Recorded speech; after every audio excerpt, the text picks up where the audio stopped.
अस्सलाम वालेकुम dear students, कैसे हैं आप सब लोग। Welcome to the base academy. Maxwell equation in 3 minute challenge की दूसरी वीडियो में मैं आपको वेलकम करता हूं। आज की जो वीडियो है इसमें हम डिस्कस करेंगे सेकंड मैक्सवेल इक्वेशन, जिसको हम गाजीज लॉ फॉर मैग्नेटिज्म भी कहते हैं। इसकी इंटीग्रल फॉर्म भी, इसकी डिफरेंशियल फॉर्म भी, और मैं आपका कॉन्सेप्ट इस तरह से क्लियर करूंगा कि दोबारा कभी जिंदगी में आपको ये नहीं भूलेगा। इसका कॉन्सेप्ट हमेशा आपके जहन में रहेगा। मैं बहुत ही सिंपल करके इसकी जो मैथमेटिकल लैंग्वेज है उसको सिंपल लैंग्वेज में आपके सामने एक्सप्लेन करने की कोशिश करूंगा, आपको समझाने की कोशिश करूंगा। तो स्टार्ट करते हैं जी। हमारे पास सबसे पहले इसकी इंटीग्रल फॉर्म है। अब देखिए इंटीग्रल फॉर्म हमें क्या बता रही है। ये देखें, normal component of the magnetic field.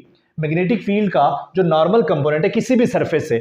अब यहां पर आपके सामने एक मैग्नेट रखा है मैंने, ये उसका नॉर्थ पोल है, ये उसका साउथ पोल है। मैं ऐसा करता हूं कि मैं यहां पर एक क्लोज सरफेस बना लेता हूं in the form of a sphere. अब देखें यहां से जो मैग्नेटिक फील्ड निकल रहा है, यहां से जो मैग्नेटिक फील्ड निकल रहा है, इस मैग्नेटिक फील्ड का जो नॉर्मल कंपोनेंट है, ठीक है जी, थ्रू DA, ठीक है, उसकी हमने ले लिया क्लोज इंटीग्रल। यानी कि इस क्लोज सरफेस में से जितने भी मैग्नेटिक फील्ड के नॉर्मल कंपोनेंट्स हैं, अगर उन सब को जमा करें तो वो कहलाएगा magnetic flux is equal to 0। तो इसका मतलब है कि इस क्लोज सरफेस में से जो नेट फ्लक्स है मैग्नेटिक फील्ड का, नेट फ्लक्स 0 है। फ्लक्स 0 नहीं है लेकिन नेट फ्लक्स 0 है। बच्चों अब इससे क्या मुराद, अब देखें, अब ये मैंने बनाई है यहां पर एक क्लोज सरफेस, ठीक है जी। इस क्लोज सरफेस से हम नेट फ्लक्स देखना चाहते हैं। आप सिंपल टर्म्स में अगर देखें तो जितनी फील्ड लाइंस, देखें जितनी फील्ड लाइंस इस सरफेस में एंटर हो रही हैं उतनी ही फील्ड लाइन इसको लीव भी कर रही हैं। सो नेट फ्लक्स क्या हो गया है, नेट फ्लक्स हो गया है 0। बच्चों ये जो मैग्नेट है आप देख रहे हैं कि अगर मैग्नेट के बाहर आप देखें तो जो मैग्नेटिक फील्ड लाइन है वो नॉर्थ पोल से निकल के साउथ पोल में जा रही है, लेकिन मैग्नेट के अंदर ये उलट होता है। मैग्नेट के अंदर जो फील्ड लाइन है वो क्लोज होती है, यूनिफॉर्म होती है फील्ड, और साउथ पोल से नॉर्थ पोल की तरफ, यानी कि मैग्नेट के बाहर नॉर्थ से साउथ की तरफ और मैग्नेट के अंदर साउथ से नॉर्थ की तरफ ये मूव कर रही है, ठीक है। अच्छा, अगर आपको ये पॉइंट पसंद नहीं है तो मैं किसी और जगह पे लेट कि मैं यहां पर अपना क्लोज सरफेस बना लेता हूं, तो यहां पर भी ऐसा ही होगा। देखिए जितनी फील्ड लाइन एंटर होंगी उतनी ही यहां पर लीव भी कर रही हैं। सो इस मैग्नेटिक फील्ड में किसी भी जगह पर अगर आप कोई क्लोज सरफेस लें और उस क्लोज सरफेस से नेट फ्लक्स निकालें तो वो हमेशा क्या आएगा, वो 0 आएगा। तो ये तो हो गई डिस्क्रिप्शन इंटीग्रल फॉर्म की। अब चलते हैं जी इसकी डिफरेंशियल फॉर्म। डिफरेंशियल फॉर्म बता रही है divergence of magnetic field is equal to 0।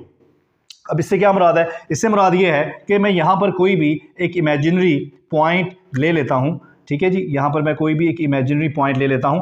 अब ये इक्वेशन बता रही है कि इस पॉइंट पर ना तो फील्ड लाइंस जो हैं वो कन्वर्ज कर रही हैं और ना इस पॉइंट से डाइवर्ज कर रही हैं, ना इस पॉइंट पे कन्वर्ज कर रही हैं, ना इस पॉइंट पे डाइवर्ज कर रही हैं। इसका मतलब यह है, अब डाइवर्जेंस 0 होने का मतलब यह है कि मैग्नेटिक फील्ड का कोई सोर्स या कोई सिंक नहीं। आपने इलेक्ट्रिक फील्ड के केस में देखा था कि जो पॉजिटिव चार्ज है वहां से जो फील्ड लाइन है वो डाइवर्ज करती है। इसका मतलब है कि उसको हम कह सकते हैं सोर्स। सोर्स वो पॉइंट होता है जहां से फील्ड लाइन डाइवर्ज करती हैं और सिंक वो पॉइंट होता है जहां पर फील्ड लाइन आके कन्वर्ज होती हैं, ठीक है। सो मैग्नेटिक फील्ड के केस में डाइवर्जेंस 0 है। इसका मतलब है ना तो कोई सोर्स है और ना ही कोई सिंक है। इसको आप यूं भी समझ सकते हैं कि इलेक्ट्रिक फील्ड के केस में हमने देखा कि अगर हमारे पास एक सिंगल आइसोलेटेड चार्ज है, चाहे वो पॉजिटिव है या नेगेटिव है, उस सूरत में भी इलेक्ट्रिक फील्ड होता है। एक पॉजिटिव चार्ज के केस में भी, यानी कि एक सिंगल आइसोलेटेड पॉजिटिव चार्ज है, उस केस में भी इलेक्ट्रिक फील्ड होगा। एक सिंगल आइसोलेटेड नेगेटिव चार्ज आप ले लें, ठीक है जी, उस सूरत में भी जो है वो फील्ड होगा। अब देखिए पॉजिटिव चार्ज से लाइनें डाइवर्ज कर रही हैं, ये सोर्स हो गया फील्ड का। नेगेटिव चार्ज के केस में लाइंस डाइवर्ज कन्वर्ज कर रही हैं, तो ये क्या हो गया, ये सिंक हो गया फील्ड का।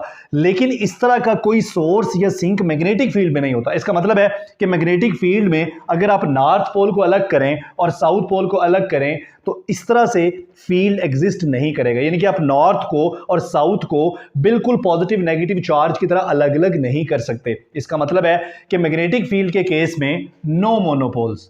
इसका मतलब है कि मैग्नेटिक फील्ड के केस में मोनोपोल्स एग्जिस्ट नहीं करते। इलेक्ट्रिक फील्ड के केस में मोनोपोल एग्जिस्ट करते हैं, लेकिन मैग्नेटिक फील्ड के केस में मोनोपोल एग्जिस्ट नहीं करते। सो ये है हमारी कंप्लीट डिस्क्रिप्शन। आप देख रहे हैं कि यहां पर मैंने कोई बहुत ज़्यादा मैथमेटिक्स यूज़ नहीं किया, सिंपल लैंग्वेज में मैंने दोनों फॉर्म्स को डिस्क्राइब कर दिया, और मोनोपोल एग्जिस्ट नहीं करते उसकी वजह भी मैंने बता दी। तो इंशाल्लाह मिलते हैं थर्ड लेक्चर में। थैंक यू, अल्लाह हाफ़िज़।